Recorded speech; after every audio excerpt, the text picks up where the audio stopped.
Hello Year 7, I hope you had an absolutely fantastic weekend. Welcome back to your poetry lessons, and I know I say this every time, but this time I really mean it. Today, we are going to start studying, this week actually, we are going to be studying one of my favourite poems of all time. I love it so much, it gives me chills. I pretty much have the whole thing memorised off by heart, or I will do by the end of this week. Okay, but before we get to that, you're going to have a spelling test on Friday. This week, we have got a mixture. We've got a mixture of some technical words that I'm still trying to make sure we all know, but we are also going to learn some of the spelling words from the poem, because there are some quite interesting, quite different ones in there this week. So for Friday, your spelling words are metaphor, rhythm, repetition, imagery, highwayman, torrent, galleon, wrinkle, jewelled, cascade. Ooh. Okay, the poem that we are going to be studying. No, maybe I won't tell you. Maybe I'll start with something else. Let's keep the mystery. Let's spin it out a little longer. I'd like to know, first of all, what do you know about 18th century England? So the 1700s. So any date that begins 1700 and something. What do you know about life back then? Pause the video, make a few notes, see what you've got. Okay, let's see what we have. That kind of clothing, that kind of dress, we used to have the wigs, so these people would be quite upper class people from the 1700s. I think we probably just about do have a prime minister by this point, but it's still very much the king and monarchy and aristocracy, and if you had money, all well and good, happy days, but if you were poor, life was not quite as nice for you. There you go, there's a picture of a very looking fancy rich woman. Very fancy. Massive hat. Enormous. But no cars, of course. There would be no cars, no trains, no nothing. People that wanted to get around, if you had enough money, you would have a horse and carriage like that. If you didn't have enough money, you were walking. And that was pretty much it. But this is how the rich people got around. They'd have horses and carriages like this.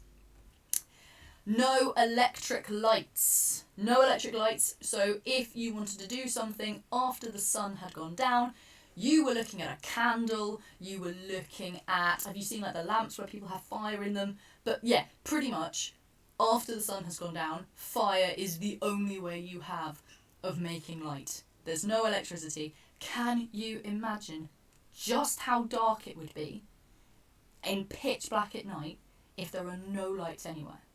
No street lights, no little bits of light creeping out from the cracks in houses, nothing but the moon and the stars. Ooh, very exciting.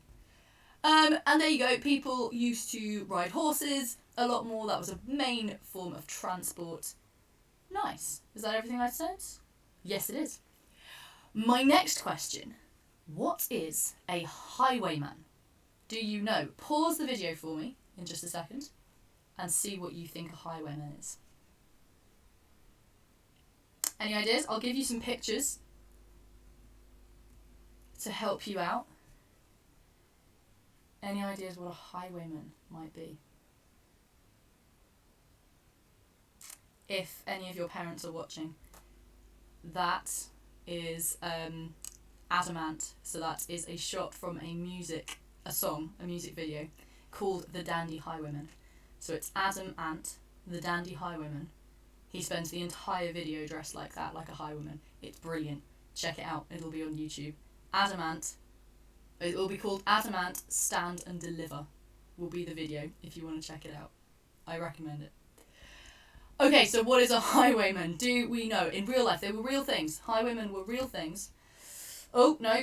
I'll skip forward ahead, sorry. So a highwayman was somebody who used to rob people. A highwayman, he'd be on his horse. You can see they've got masks. They've got their faces covered. They've got guns. And they're used to, if we come back to this one, this picture here, they used to ride through the woods and they would stop the rich people in their carriages and they would demand their money and then gallop off into the forests again. So that was a highwayman. They were a robber on the highways, on the roads. Brilliant. Okay, skipping forward again. So, our poem that we are going to be studying is called The Highwayman, and it is set in 18th century England. So we know a bit about the 18th century now. We know a little bit about what a highwayman is now.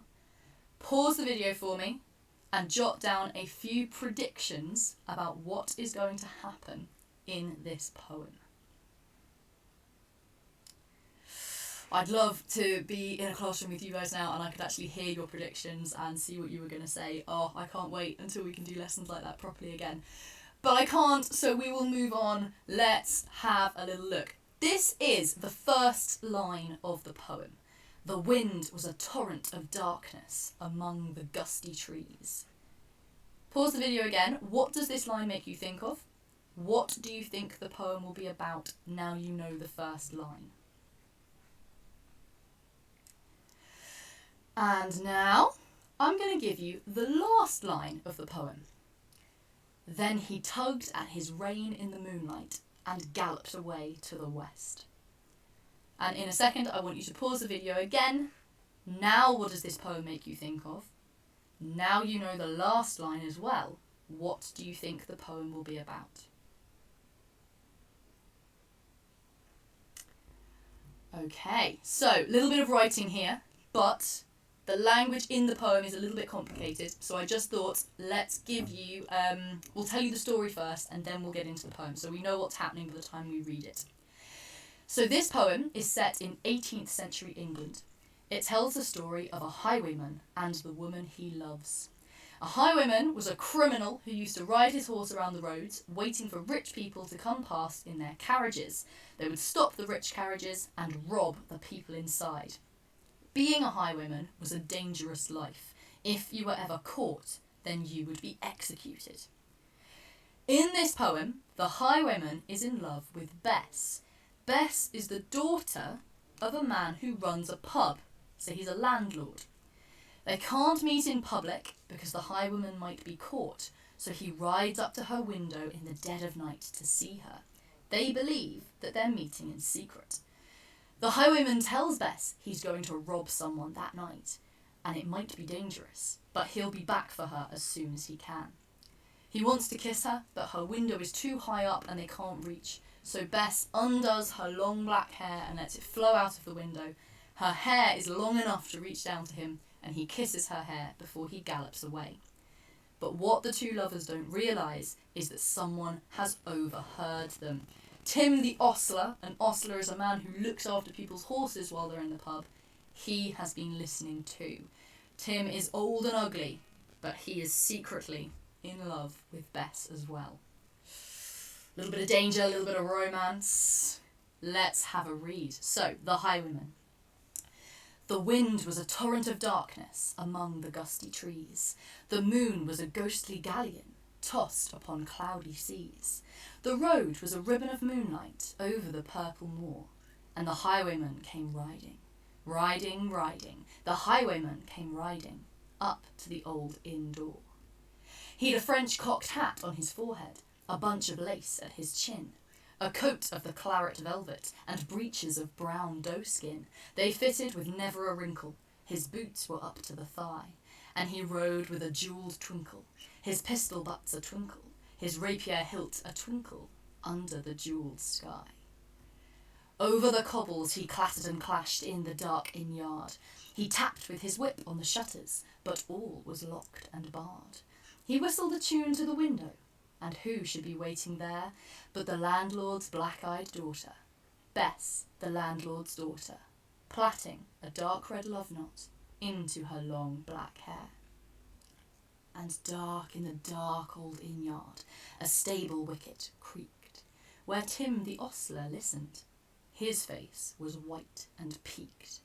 His eyes were hollows of madness, his hair like mouldy hay. But he loved the landlord's daughter, the landlord's red-lipped daughter. Dumb as a dog he listened, and he heard the robber say, "One kiss, my bonny sweetheart, I'm after a prize tonight, but I shall be back with the yellow gold before the morning light. Yet, if they press me sharply and harry me through the day, Then look for me by moonlight. Watch for me by moonlight. I'll come to thee by moonlight, though hell should bar the way. He rose upright in the stirrups. He scarce could reach her hand. But she loosened her hair in the casement. His face burnt like a brand, as the black cascade of perfume came tumbling over his breast, and he kissed its waves in the moonlight. Oh, sweet black waves in the moonlight. Then he tugged at his rein in the moonlight, and galloped away to the west.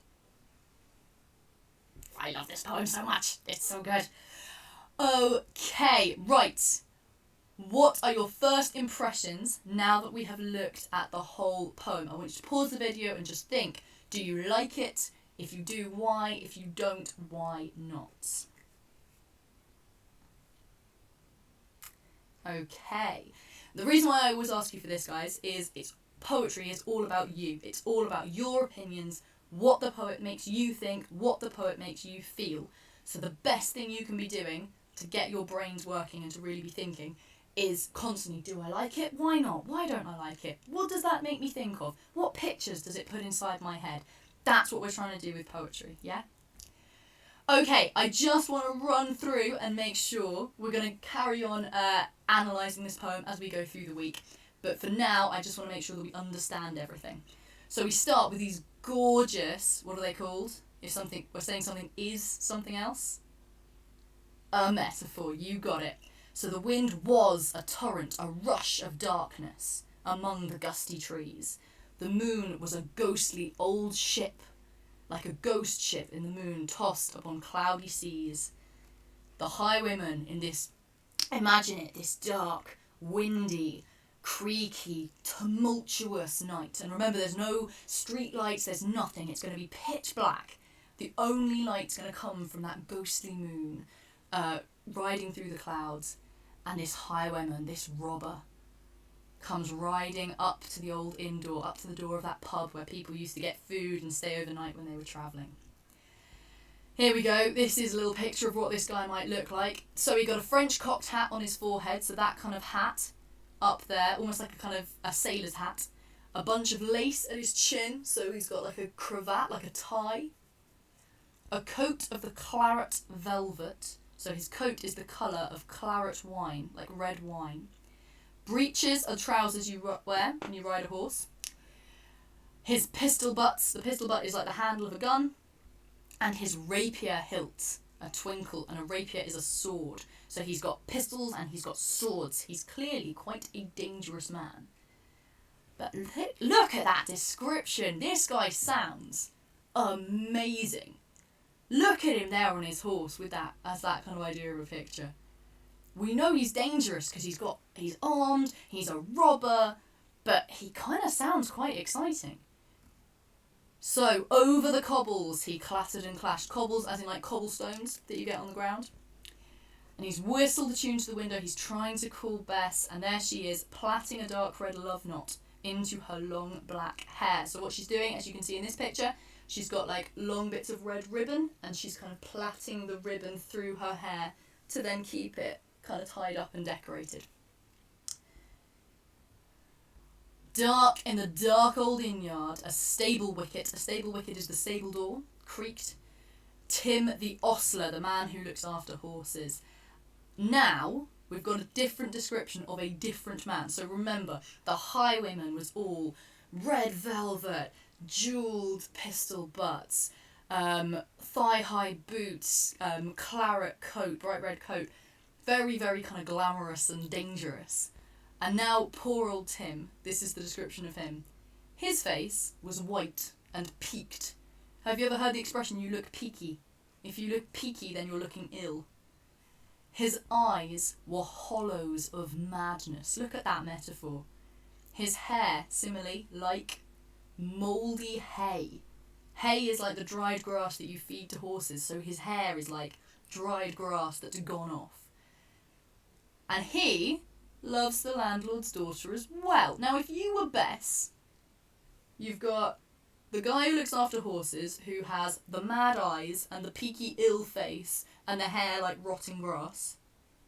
Or you've got the highwayman in his fancy coat with his lovely horse, and that air of danger about him. Which one are you choosing? Which one does the poet want us to think is more attractive? Because the poet's putting these pictures inside our heads. I'm going to say the picture I have in my head of this Highwayman is much more exciting and much more glamorous than the picture I have in my head of poor Tim the ostler. So this is what the Highwayman says. "One kiss, my bonny sweetheart, I'm after a prize tonight. Yet I shall be back with the yellow gold before the morning light.